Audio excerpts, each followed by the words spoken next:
today I'm going to be reading three stories. Because I skipped the one Tuesday because I was at Oxford. This time I'm going to hopefully speak more clearly so you guys can actually understand me.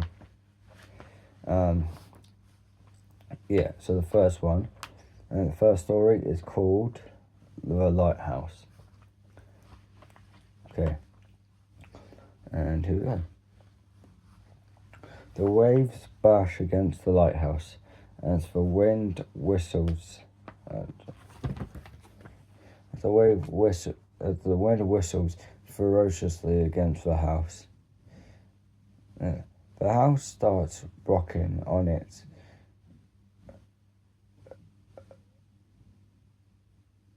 rocking as it's on unstable ground. The window covers flap, squeaking with every smash.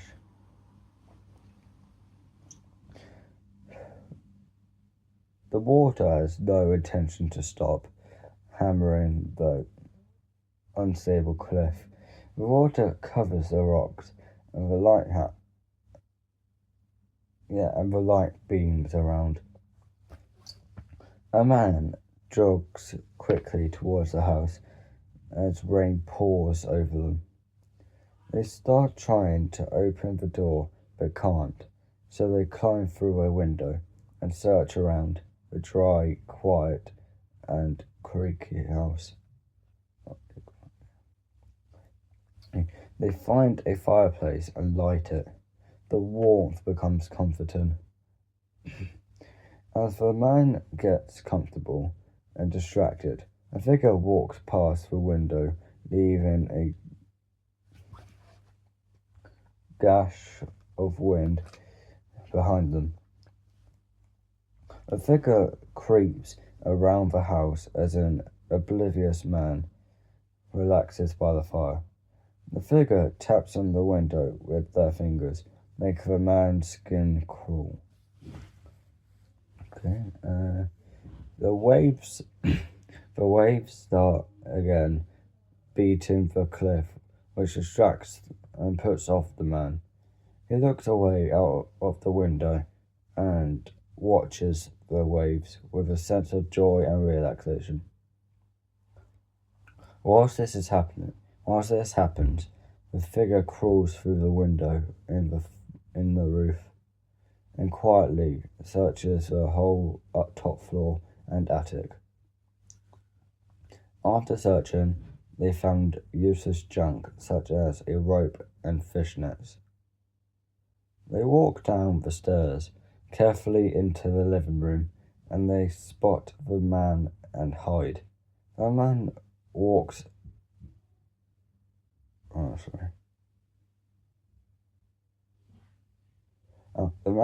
away into the kitchen and looks for something to eat. The figure searches the living room, looking for anything useful. They find nothing.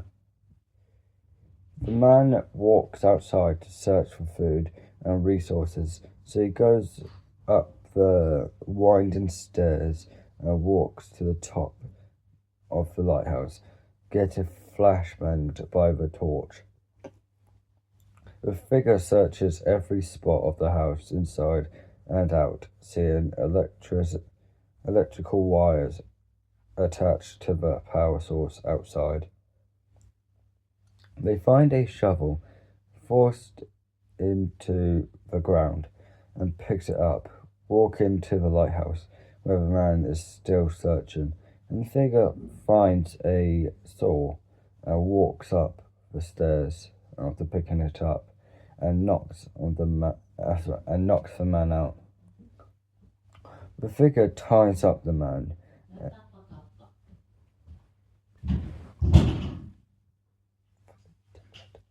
Okay. Oh shit,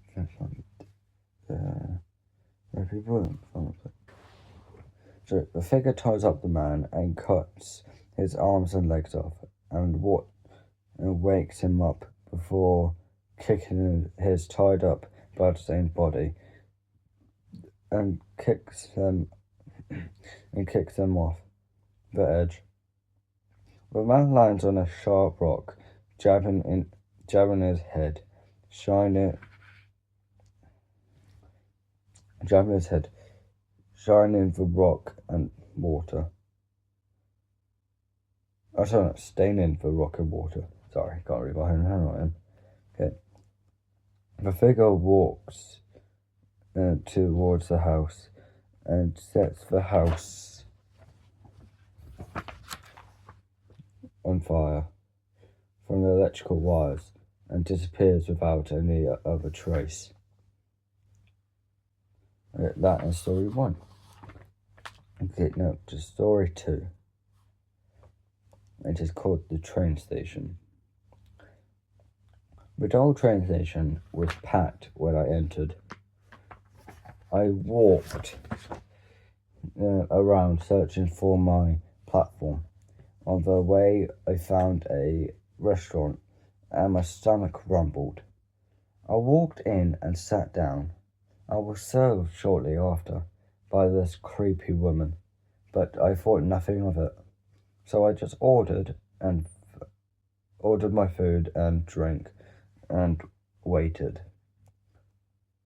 10 minutes later, my food arrived and my drink a few moments after. I started eating and drinking, but after a few bites, I started feeling sick, but thought I was still hungry, so I continued eating. I finished and paid, still feeling sick, but went to search my platform anyway. After half an hour passes, I wake up and notice I passed out and nobody was around. And it was so silent I could hear my breath.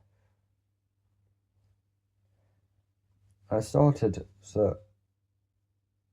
shaking and I noticed a glimpse of light from the exit. So I go to check out what it was. I get to the exit and find a coin stained with something that I couldn't figure out what. I couldn't figure out what. I tried to open the door as I was way too late for my train, but it was locked. As I gave up, I heard a train. I turned to face the tunnel, but there was nothing there. I looked at the coin I was still holding and saw it was no longer stained. The train's whistle filled the building, and I looked at the tunnel again, and I see the train waiting. It was my train. I get aboard and sit in the empty train. A woman walks past with a smile that could charm anyone. She stops next to me and gives me a glass of water, and I thank her. As she walks off, I drink it, and it tastes sweet, too sweet. I pass out for a second time. I wake up and I find the woman towering over me. I notice she's holding rope, but I'm too tired and vulnerable. I can't say that word. To stop her. She ties me up and forces the rest of the drink down my throat. When I wake up for the third time, I notice that I am attached to the roof outside the train, with her crawling towards me. I struggle, but the rope is too tight. She takes a knife from her pocket. She covers my mouth with her ice-cold hand, and she puts a flame to the knife, making it hot. She starts cutting just above my thighs, and as the knife is hot, it goes through my skin with ease. Once she finished, She starts cutting slightly under my shoulders and cuts my arms off. She then moves my body to the edge before slitting my throat and chucking me off. I fall into the track as another train paces closer, and then my head jams into the wheels and the train flies forward and blows up, burning it, the track, my corpse, and the passengers inside. That is number 2. Okay, that's number 2. Those 2 are the... Okay, that's 4 now. They're in that school. Yeah, don't ask. I have a horrible memory. It's a horrible brain. Okay, with that in mind, I have another one that I wrote yesterday just for today. It is longer. It doesn't start out as a horror, but it gets into it near the end. Sorry. Okay. It's called The Museum Thief. One time, long ago, there was a boy and his family who were poor, and after his mum died due to starvation, his brain flickered with a sense of terror, greed, and recognition. A week after his mum died, his dad got arrested for stealing. He was alone and hid in the shadows. This is one day after hiding, he thought to himself, "This is pathetic, and I need to do something." But recognition fell on him. What can a 6-year-old child do? Well, first, they can walk and look for a homeless shelter to stay for a while. As he stood and went to search, a flash of his mum's dead body appeared in his mind. He stumbled backwards and fell into a garbage bin against the back wall of the restaurant he slept behind the night before. He got out covered in rubbish and his hope shattered. He started walking down the street, and shortly after he finds a homeless shelter. He enters and is greeted by a feeling of discomfort and a slight scent of soup. He walks towards the soup counter like he's hypnotized by it. When he gets to the counter, he freezes and his throat goes dry. As he realizes he's never talked to anyone except his parents.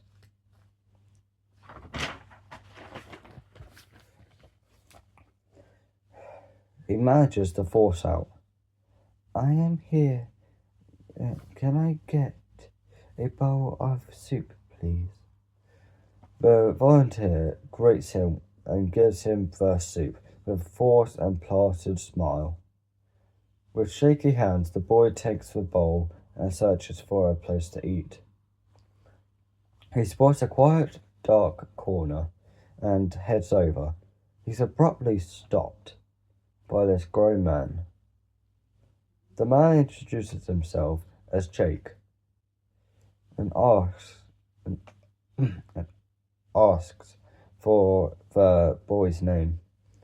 The boy, with a shaky, barely audible voice, replies, "Tom." Jake takes Tom to his spot and they start eating. After they finish, Jake asks Tom about his life. Tom, with a straight face, tells Jake about his mum dying due to starvation when he was 5 years old, and his dad getting arrested for stealing when he was 6 years old, a week later on his 6th birthday. Jake looks at him sympathetically and comforts him. Jake takes Tom to a science museum. where they look at the boring stuff. They walk around, and at one point, Tom sees Jake taking stuff, such as knives from the first surgery ever, and also pills from the first ever antibiotic, penicillin. Tom opens his mouth but closes it instantly and searches the museum.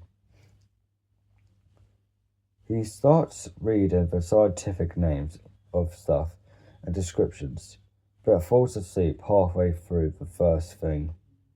The next morning, he wakes up and looks around the cold, closed, and massive museum. He takes a few things from the cafe on the top floor of 2 floors. He feasts on the fresh food and drinks until he spots something in the corner of his eye. He walks over to it and finds a T-Rex mini sculpture. He picks it up and shoves it in one of many empty food bags he ate from. He runs out of the museum past the security guard that only just opened the front door seconds ago. He makes it back to the shelter and finds Jake in the dark corner he saw when he first entered the day before, and heads that way, and sees Jake is battered and bruised, with scars across his face. He approaches and Jake looks up at Tom with his half-dead face. Jake forces a small smile before passing away. People gather and walk away, unbothered 2 seconds after. Tom looks around hopelessly and wouldn't meet anyone's eyes. All of a sudden, his mum's dead body appears in his brain again. And for the first time, his dad in a prison cell he's never seen on or near anywhere before. He faints and his eyes roll back, but instead of them being white, they were black, and blood spilled out of his mouth. He wakes up looking like that. He finds the history museum and sneaks in. He walks past cameras, but he glitches and fizzes when people look on the monitors. He makes his way towards the darkest corner in the second floor and hides, still with his pitch black eyes and blood-soaked mouth. When the museum closes, he sneaks around the place, stealing artifacts, and when it opens, he would hide in the corner with his stuff. On the rare occasion he was spotted, he would lure the guard to a different corner, and would stare into the guard's soul, and would open his mouth and bite and eat their heads when they were distracted and on edge. He would then drag their blood-soaked body across the museum floor and would put them through a dinosaur skeleton's bone. He would then collect his sack of stolen goods and sleep in the corner of his other stolen goods. One day he wanted to change this, and he started by putting stuff back and would always trap other thieves and would kill half of them in different ways, but others he left trapped until the guards patrol the next morning. He would do this every day until he turned 25 and was found dead with blood bubbling in his mouth and throat due to how much blood he was consuming over the past years, biting and eating the thieves and guards' heads. He was sent to hell, where he continued his fun for the rest of eternity. And that is the end of him. Okay, that's the end of story 3. Hope you guys enjoyed that. Hope you guys enjoyed that. I sure did. Please like and subscribe. Goodbye.